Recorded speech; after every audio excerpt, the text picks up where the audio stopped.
When we're born, our mothers show us compassion. It's a natural response without which we wouldn't survive. Those, Madam Deputy Speaker, are the words of the Dalai Lama in celebrating Mother's Day. And he's absolutely right. Those babies who experience the compassion and love of their caregiver, be it mum, dad or another caring adult, have already won first prize in the lottery of life, because it's your earliest experiences in the period from conception to the age of 2 that can shape your entire lifelong physical and emotional health.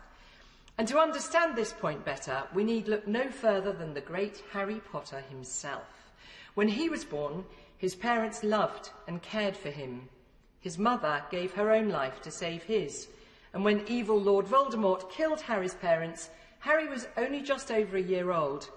He was taken to live with his abusive aunt and uncle and forced to grow up in a cupboard under the stairs. And yet his secure early beginning enabled him not only to survive and thrive through all those early traumas, but also his secure sense of self enabled him to go on to become the greatest wizard the world has ever known.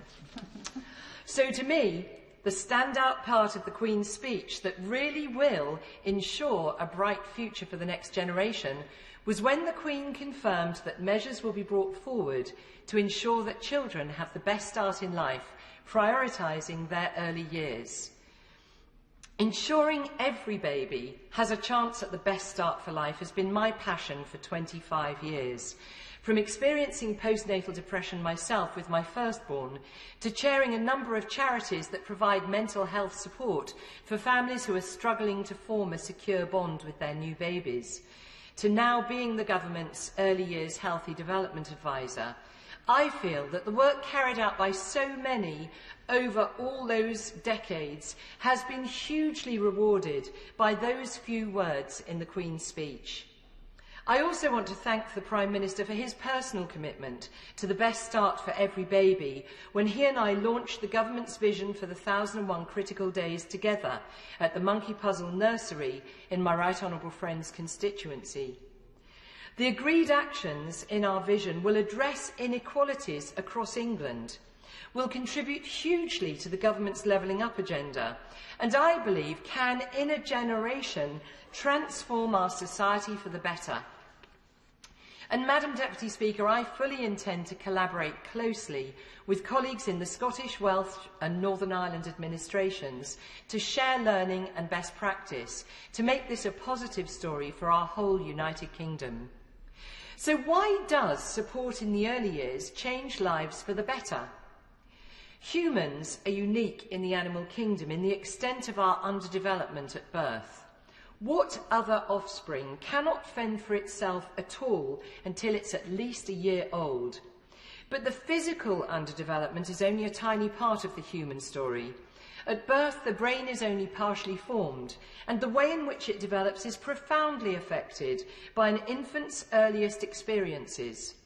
Mental ill health, drug and substance misuse, domestic violence in the home, all of these can create trauma in a developing brain that can have a permanent impact on both physical and emotional health, with long-term consequences not just for the total well of human happiness, but also on the financial cost to society of poor early relationships.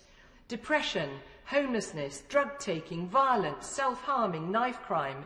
Too many of these costly problems can be laid at the door of poor early relationships.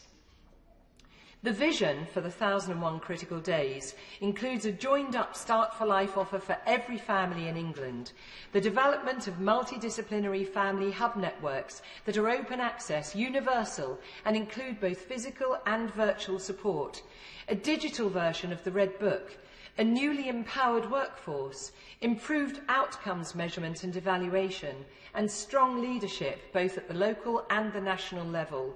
It's an incredibly ambitious programme of measures whose implementation I am so proud to be leading on behalf of the government. So, Madam Deputy Speaker, the commitment of the government should be music to all our ears. And I want to thank the very many members right across this House who have been so supportive of this agenda for so long. a focus on the 1001 critical days may just be the most important thing we will ever do to ensure a bright future for the next generation. Thank you.